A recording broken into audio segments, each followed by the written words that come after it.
The world is full of paradoxes. In China, the communist government actively destroys churches and mosques, using prohibition and restriction as its language. Meanwhile, in Sweden, one of the most democratic countries, secularism has evolved gradually and organically. And they struggle to understand why anyone would bring religion into the governance of the state. At the same time, Muslim countries around the world are divided on whether Sharia law should be official and how it should be interpreted. While Western feminists putting on hijab as a symbol of freedom may not be aware that in Iran a record number of women were executed last year, including those who chose not to wear it. It might be a good time to pray for the future of the world. But we believe spreading knowledge without extremes may be more helpful. So let's explore complex relations between politics and religion. And don't forget to support our efforts by liking and subscribing. Let's delve into what modern thinkers and practitioners say about religion's influence on politics and how we navigate this complex landscape today.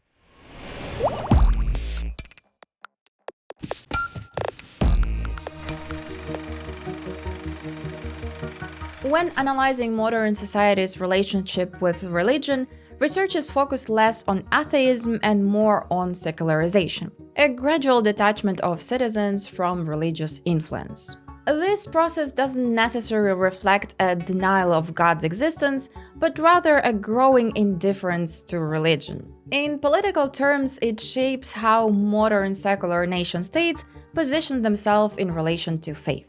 One example of secularization from above is Ataturk's Turkey, which deliberately removed religion from public life. In contrast, the country's current president is reversing that trend. Turkish leader, often classified by scholars as a proponent of religious exclusive right-wing populism, continues to invoke the hijab issue.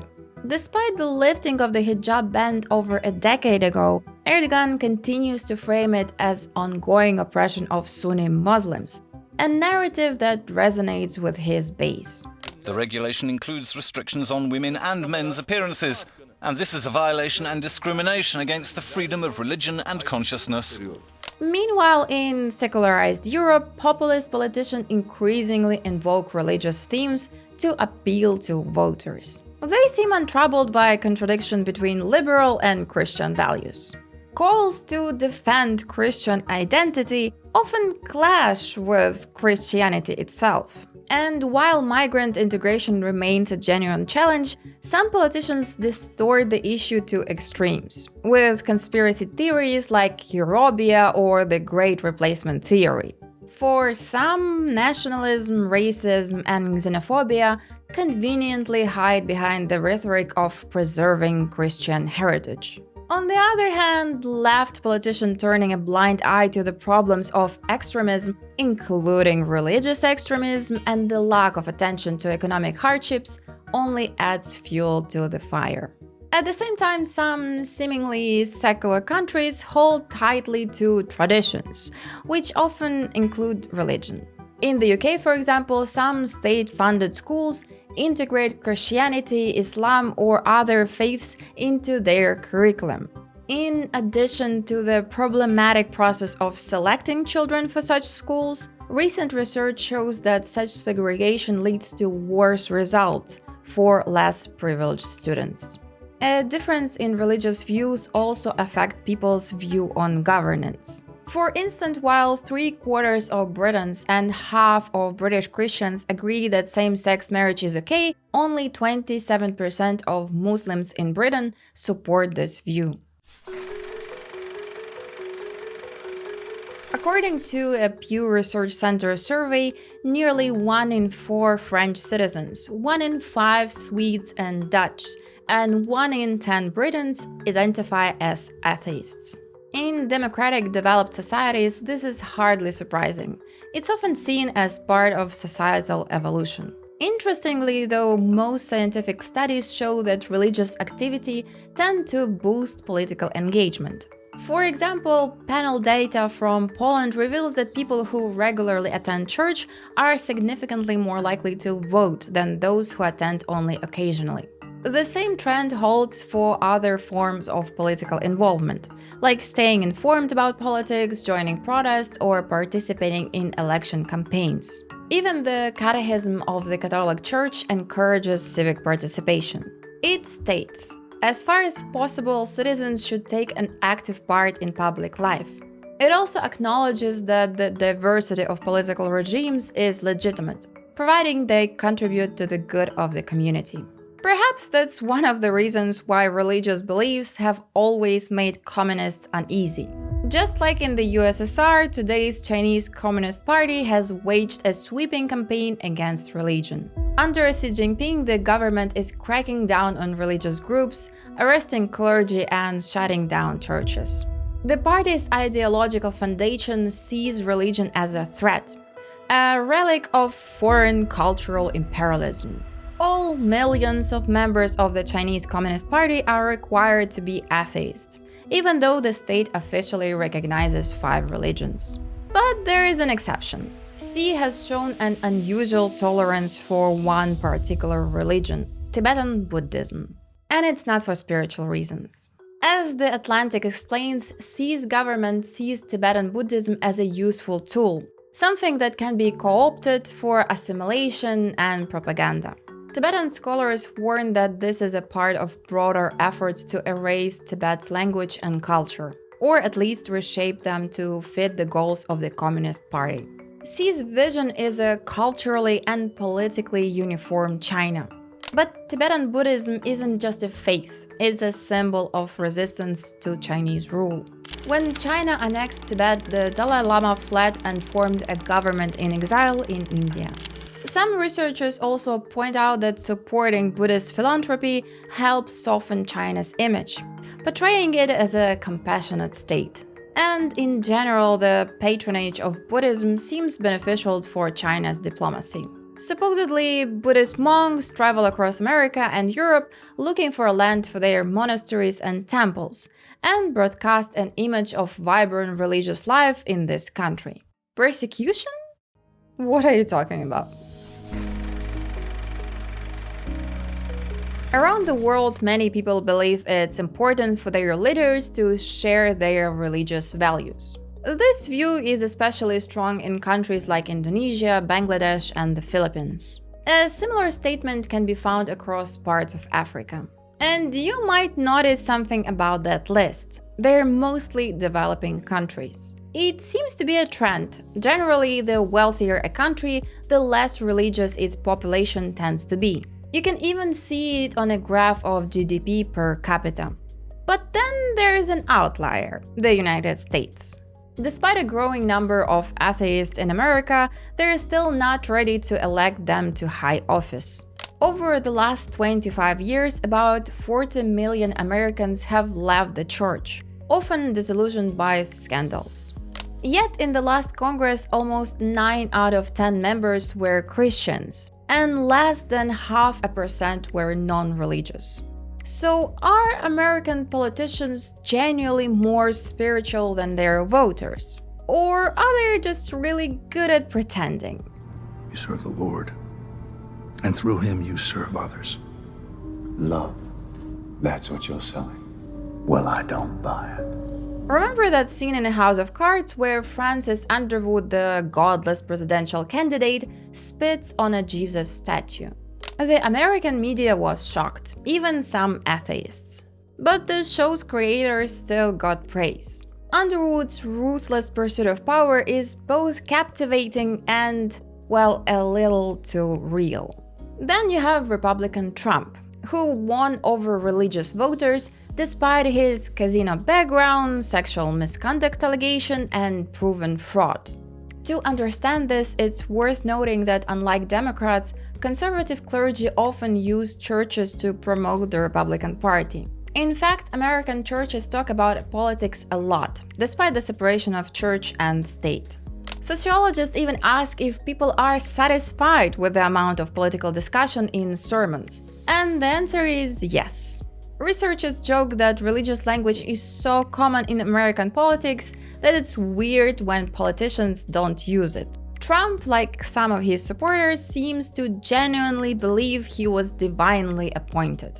He even said in his victory speech after an assassination attempt, "Many people have told me that God spared my life for a reason."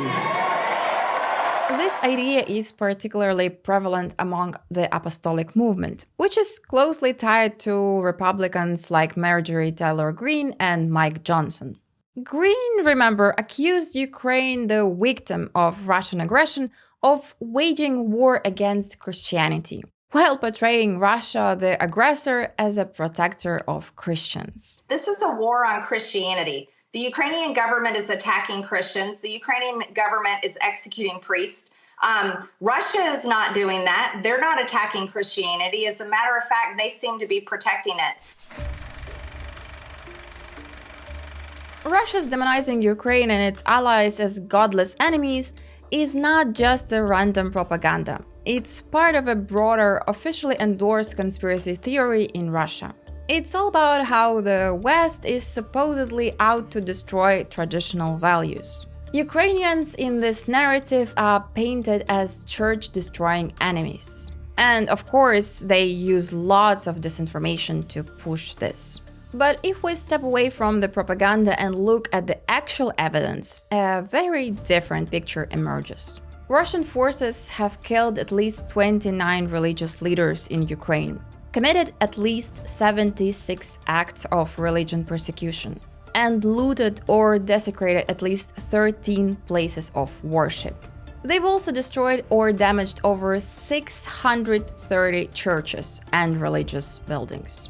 Meanwhile, while the Pope sends representative to both Ukrainian president and Russian Commissioner for Children's Rights Lvova Belova, who in fact is accused of kidnapping Ukrainian children, the Russian Patriarch is blessing the invasion. His statements have gone way beyond peaceful Christian rhetoric. He's so involved in justifying the destruction of Ukrainians that he's under sanctions from multiple countries. And some of the things he says are just shocking. He calls Russia's nuclear weapon divine providence, claims that dying in the war washes away all sins, and even argues that Jesus didn't condemn the death penalty. Christians worldwide are distancing themselves from Kirill because of his support for Putin and the war. He's lost connection with the ecumenical patriarch of Constantinople, and other major Christian leaders have spoken out against him. Even the World Council of Churches has condemned his stance. That said, Ukraine itself hasn't received glowing reviews from international religious freedom monitors. And it would be dishonest not to acknowledge that. But there is a key point here. The branch of the Russian Orthodox Church in Ukraine has become a major FSB network. So claims of religious oppression are, to put it mildly, misleading. We have obtained a scheme detailing the operations of the FSB network and the Moscow Patriarchate, along with fragments of correspondence between their members. Today, we are publishing evidence that clergy of the Ukrainian Orthodox Church hold Russian passports, including some who received them after the full-scale invasion began. In this investigation of independent Ukrainian journalists, you can see clear links between the Moscow Patriarchate and FSB, including the exposure of its agents. They go into details of their findings and show how Russian propaganda was spread by this church. If you want to go deeper, the link to the investigation with English subtitles can be found below. Hopefully now you won't be surprised that after a lot of debate, Ukraine's parliament banned religious organizations tied to Russia, specifically the Orthodox Church of the Moscow Patriarchate. And 80% of Ukrainians support this. Ukrainian lawmakers are clear: this isn't religious persecution. It's about cutting off Moscow's influence. The law doesn't touch church doctrine or stop anyone from being Orthodox. It's about keeping faith free from Moscow's control and twisted Kirill's worldview. And recently, a country that understands threats from Moscow as clearly as Ukraine followed suit. Estonia's parliament passed a law to prevent religious organizations with foreign ties that threaten national security from operating within the country. With the law's implementation, the Estonian Orthodox Christian Church will be required to sever its connections to Moscow Patriarchate. The influence of religion on politics is such a vast topic that what we've covered here likely amounts to only a fraction of a percent of what's out there. We didn't even get into justice, Sharia law, or the whole history of their relationship. But hopefully we've given you some solid examples to see how these two worlds collide. Religion impacts everything from voting to international policy. It can justify actions, be used as a tool for manipulation, and let's be honest, it's a handy weapon for populists when it suits them. And of course, a country's wealth and how secular it is play a huge role in all of this. Faith can be a force for good, inspiring compassion and positive change. But it can also be the most destructive evil, hiding behind a mask of piety. I'm not even going to ask you to leave a comment because I know this topic might spark a lot of debate. And I know some of you will disagree with parts of this video. That's perfectly fine. My only ask is that you stay thoughtful, curious, and far from the extremes. And if you've made it this far and haven't subscribed yet, well, now it's your chance. I've got plenty more interesting topics coming your way.